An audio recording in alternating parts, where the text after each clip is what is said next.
Ipinadala ni Lin Moyo ang mga nabuhay na Dragon Warriors upang lipulin ang bawat Dragon Warrior sa lugar.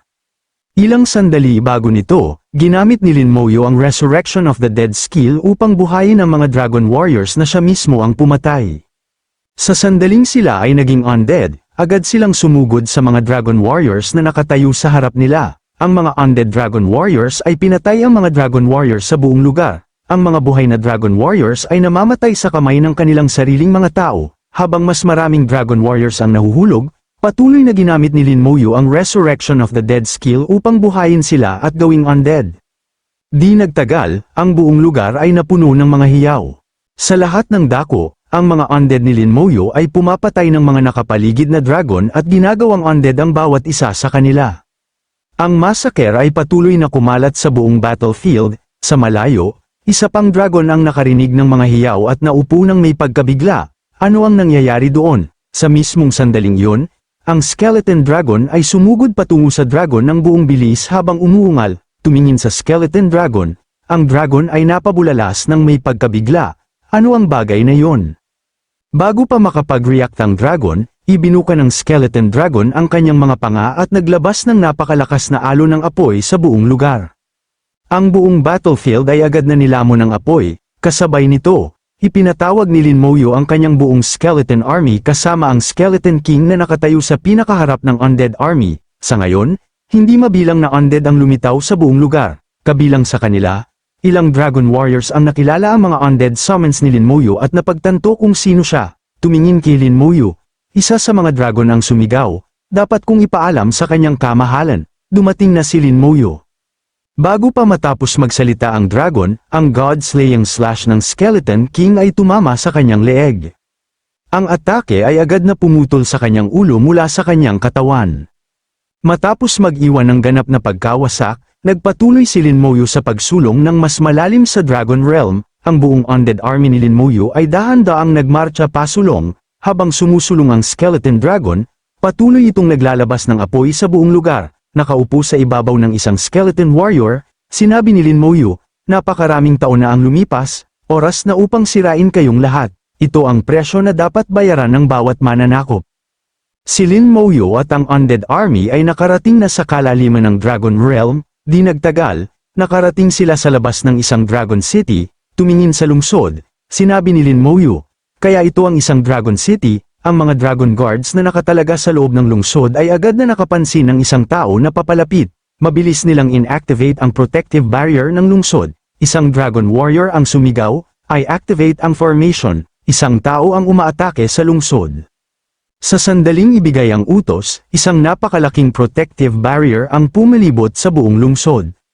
Sa sandaling lumitaw ang harang, ibinuka ng Skeleton Dragon ang kanyang mga panga at patuloy na naglunsad ng malalakas na fire attacks laban dito. Ang walang tigil na pagsalakay ay nagpatuloy ng ilang segundo. Di nagtagal, nagsimulang kumalat ang mga bitak sa protective barrier. Makalipas ang ilang sandali, ang buong harang ay nabasag. Nang makita ito, ang mga Dragon Warriors ay sumigaw, ang formation ay nawasak, kailangan nating lumaban sa kanya, patayin siya. Kaagad pagkatapos, hindi mabilang na mga dragon warship ang lumipad mula sa lungsod at sumugod patungo kay Lin Moyo ng buong bilis. Ang mga Dragon Warriors na nakasakay sa mga warship ay sumigaw, patayin siya, huwag ninyo siyang hayaang makatakas. Habang ang mga Dragon Warship ay lumalapit kay Lin Moyo, naglunsad sila ng hindi mabilang na malalakas na energy attack sa kanya. Ang mga atake ay sumugod kay Lin Moyo mula sa bawat direksyon. Gayunpaman, bago pa sila tumama sa kanya, ang Skeleton King ay humakbang sa harap ni Lin Moyo at hinarang ang bawat atake gamit ang kanyang espada. Ang Skeleton King ay nagpalihis ng bawat paparating na atake gamit ang kanyang talam. Tumingin sa lungsod ng may malamig na ekspresyon, nagbigay si Lin Moyo ng isang utos, masakyaran ang buong lungsod. Sa sandaling marinig ng undead army ang utos, sumugod sila ng diretso sa lungsod. Ang mga undead creature ay kumalat sa bawat sulok ng lungsod. Ang mga undead Dragon Warriors at Skeleton Horsemen ay lumitaw sa lahat ng dako sa ilalim ng utos ni Lin Moyo. Ang undead army ay agad na naglunsad ng isang full-scale attack. Ang Skeleton Dragon ay huminga ng apoy sa mga Dragon Warriors sa buong lungsod. Ang mga hiyaw ay umalingaw-ngaw sa lahat ng dako habang ang ilang mga dragon ay sinusunog ng buhay, habang ang iba ay pinutol kung saan sila nakatayo. Ang ilang mga Dragon Warriors ay sumigaw, may sumaklolo sa akin. Ang iba ay sumigaw, nasusunog ako, habang ang iba ay desperadong sumigaw, masakit. Iligtas ninyo kami, ang buong lungsod ay itinapon sa ganap na kaguluhan. Ang mga Dragon Warriors na lumalaban sa mga undead creature ay puno ng pagkabigla. Ang mga undead na nakatayo sa harap nila ay ang kanilang sariling mga tao, kahit paano sila umatake. Hindi nila sila mapigilan, sumigaw sila. Ano ang mga bagay na ito? Bakit nila tayo inaatake? Gayunpaman, ang mga nakapaligid na undead ay dumagsa sa kanila mula sa bawat direksyon at pinatay sila ng sunod-sunod. Walang takas mula sa walang katapusang undead army.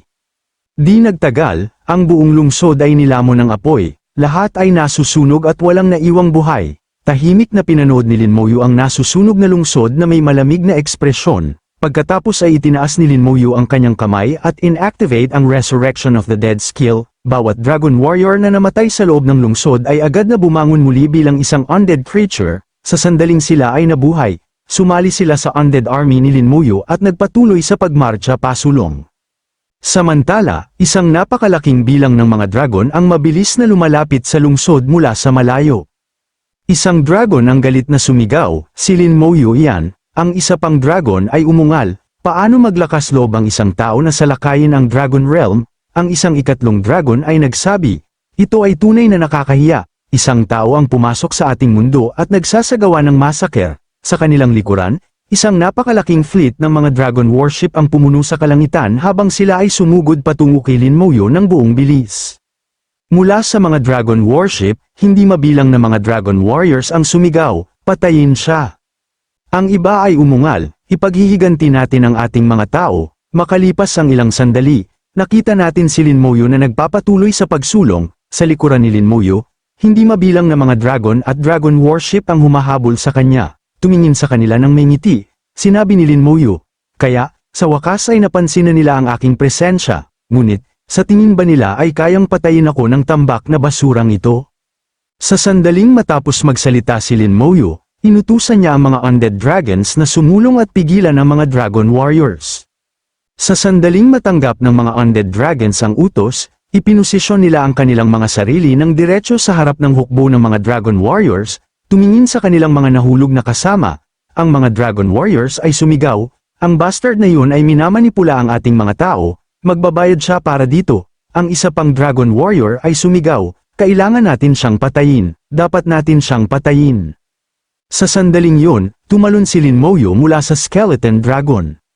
Inactivate ang skeleton wings, lumipad si Lin Moyu sa kalangitan habang ipinapadala ang mga undead dragons pasulong at sinabi, tikman ninyo ang pakiramdam ng pagpatay sa inyong sariling uri.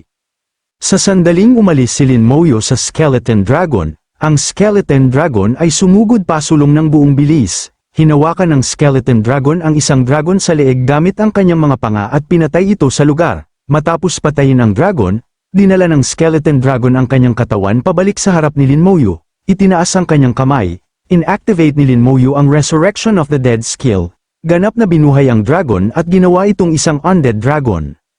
Sa sandaling bumalik sa buhay ang undead dragon, sumugod ito ng diretso patungo sa mga dragon warriors, lumilipad ng buong bilis.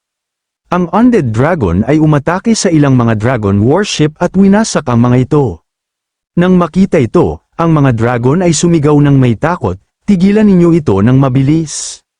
Ang isa pang dragon ay sumigaw, paano talagang tumaas ang kanyang lakas? Sa sandaling matapos magsalita ang dragon, isang undead dragon ang sumugod, hinawakan ang dragon sa leeg, at pinatay ito sa lugar. Pagkatapos nito, ang lahat ng undead dragons ay naglunsad ng isang full-scale assault sa mga dragon warriors, kanilang mga dragon warship, at ang mga dragon mismo, na pinapatay sila ng sunod-sunod. Ang labanang ito ay nagpatuloy ng ilang oras.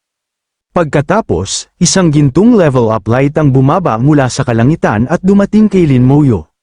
Sa mismong sandaling yon, nag-level up si Lin Moyu.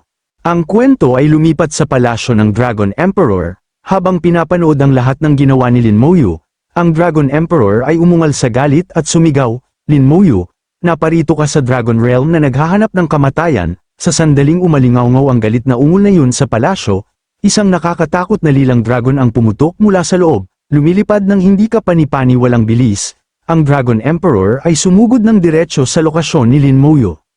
Kahit mula sa malayo, naramdaman ni Lin Moyo ang napakalaking aura ng Dragon Emperor na papalapit.